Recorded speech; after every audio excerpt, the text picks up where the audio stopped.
Hey folks, welcome back to the Rockin' Sea Homestead. My name is Lance. I want to welcome you to our channel. And today's a pretty exciting day. So, Lefty is saying hello to everybody as well. So, but about 8 days ago, we got in a shipment in the mail of 50 baby chicks, and these are meat chickens. They're all females. And so we're in the process of raising our own meat.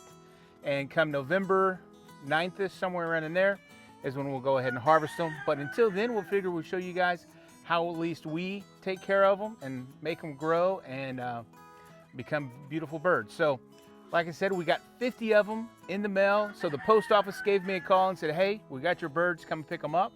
So I drove to town, got a big old box of some squeaking chicks, and let me tell you, they were loud all the way home, for sure. So let me show you the setup we got going and what we're gonna do today.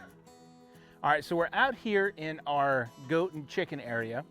And if you've been following us, or go back and watch some of our old goat videos where we had baby goats, and this is one of the buildings that we actually kept one of the mamas and the babies, and this is the area. And we figured this is gonna be a great place to raise the 50 chickens. So we have the metal building already. We did construct a little cattle panel, T-post, tarp kind of shelter tunnel, just to give them a little bit more room. And probably in the next couple weeks, we'll make another one, just a freestanding one, just to give them another shelter, some more shade, and a place to get out of the rain. Because for now, everybody's inside. We do bring them out a little bit if we need to, if it gets too hot. Thank goodness it hasn't been. But for now, this is what we're working on. And let's run inside here and we'll see how we got them set up inside. All right, so we're inside of the little shed, and we have two setups right now. And actually, we're gonna start a third today. And because these guys are getting big enough, we're gonna need to split them. And then probably in a couple more weeks, we'll need to split them again. But so we have approximately 25 and 25. We've had a couple that have died on us, which is pretty typical for brand new little baby chicks. And how we have these guys set up is we just have them in a 2 foot by 4 foot by 2 foot metal trough, very similar to what we grow our peppers in our garden videos. Same tub. And we put so many in here. Like I said, we split them 25 and 25 approximately. And then of course we have little containers of food and little containers of water that they get their bedding in all the time.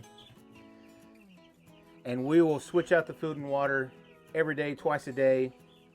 And these little baby chicks are growing so fast. And you can see they're about 9 days old now, or 10 days old. And they're already getting feathers. But you still have to be pretty careful with them when it comes to the heat and cold. It's been getting kind of chilly in the evening and through the morning, so we have some of these heat lamps. Oh, hold on. Kind of zip tied up to the rafters here, and then provide just enough warmth in here. During the evening, we haven't had any problems of making sure that they're staying nice and warm or cool or whatever it may be.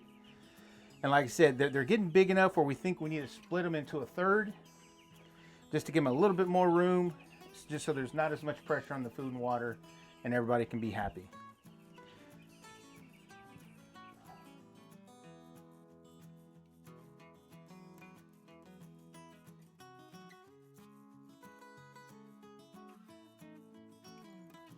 So we got the tub in here.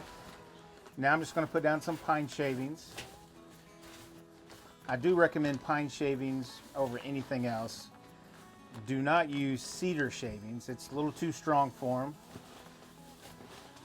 They say it's bad for them breathing in all the cedar dust and all that kind of stuff, but the pine is fine.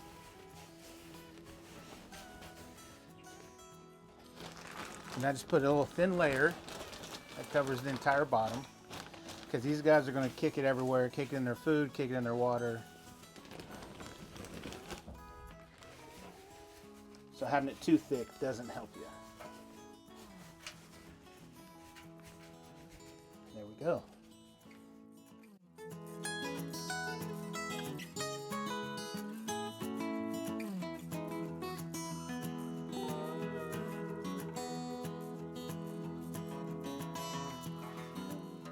So now since the chickens are getting a little bit bigger and they can crawl and get up on stuff, that's why we're putting these in here, or putting these on a board. It keeps it off of the bedding a little bit. They don't kick that stuff into the water as much as you can see on some of the other ones. And they can still get to it. When they're brand new, we just put it right in the bedding. If they get in the bedding, they get in the bedding. No big deal. The main thing is we just don't want it to get filled up where they just can't get any water. So now our meat birds get a little different feed than what our normal chickens do. This is actually a meat bird blend. Has 22%. It's a crumble. This is what we fed our meat birds last year. They did really, really well.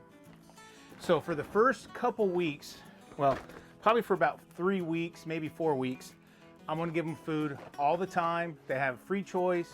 If they want it or whatever, we'll make sure it's full twice a day for them. Now, once we get past that 4-week mark, then we will only feed them 12 hours on, and then we'll take up the food for the next 12 hours. So in the morning, we'll come out, give them food, and in the evening when we're doing all of our nightly chores, we'll actually take the food up and store it, and they won't have access to it. Because these meat birds, these are Cornish cross broiler chickens, and these are actually all females, because back in May, that's when I actually had to order them, back in May, and they got delivered in September. And that was the only birds I could get were the females. All the males were taken. Most people try to get males because they grow a little bit bigger. But last year we had females, and there were some big old chickens, so I'm not worried about it. But one of the things that you have to worry about is overfeeding them, because they will eat and eat and eat, and they will kind of outgrow their bodies, and they start breaking down pretty quick, and you may have some casualties before you're ready to. So this is what we use. There's other brands, other things. This is the one we have locally. It works really, really well for us. It did last year. So the first 2 bags that I go through is a medicated feed, just like I would with any of our chickens, a baby crumble.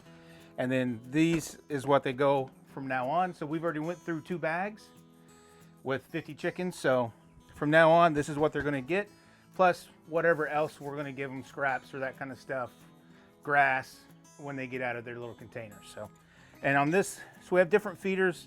This is the one that we could find at the store today. It's just a long one. They can all get in there and peck around at it.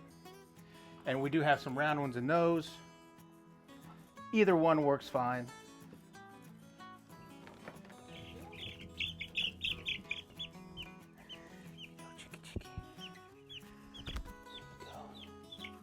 There you go.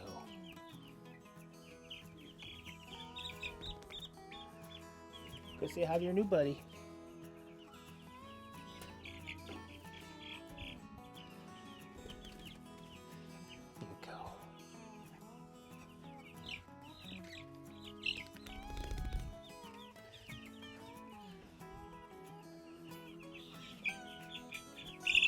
Oh, it's a big one. You've been eating. All right, so we got the food and water in the bins. We separated out the chicks. Now all we got to do is put the lid on. So these are just homemade lids we made out of some strapping board. You know, a couple 4-foot pieces, a couple 3 pieces that are 2 foot with some hardware cloth in between. You know, it's not going to keep anything out that's trying to attack the birds from the outside. We're not really worried about that in here, but it keeps them from flowing and flying out, fluttering out. So this is what we do, and they're super light and easy to maneuver.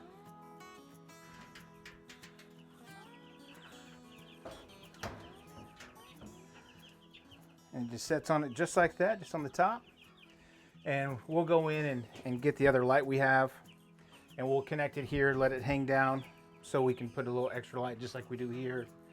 And here, these are the ones that actually come from Premier One. They're super good heating lamps. Way better than what you'd get over here if you got that at your local hardware store. Really recommend these. We've used these for chickens and our goats, and now for chickens again. And they have a super long cord, so plenty of room to put them wherever. We just kind of hang them here so they're nice and secure. They're not going to fall, catch anything on fire. And unfortunately, we need them at night for the little babies at this point. All right, guys, so that's how we have our meat chickens set up for now. Again, this is going to change in about 2 weeks when they get big enough where they can be outside. And we're going to let them free range and all in this area. So they have a space in behind me here, and actually in front of me, there's quite a bit of space for them to kind of wander around and they can eat grass and eat bugs and all those other good things that chickens need to eat. But hopefully you guys like that. Hopefully it's you can see it's not too hard. The one thing I would recommend though is before the chickens come, have your brooder area set up, ready to go. It makes it a lot easier when you get the birds. All you have to do is kind of get them out of the box, dip their beaks in water, put them in their area, and they're good to go. Unless you did what I did and had to go get the birds and get everything set up and put all that kind of stuff. It just kind of prolongs that process. These guys have been flying and traveling for a couple days before you get them. So the sooner you can get them into their area, the better off you are. So, but guys, thanks for coming back. Let me know how you guys have your chickens set up. If you have a meat bird set up or any other kind of brooder set up, let me know how that is. Put some comments down below. Would really appreciate it. If you haven't seen us on Facebook or Instagram, those links are down below. And from our homestead to yours, have a blessed day, and we'll catch you on the next video.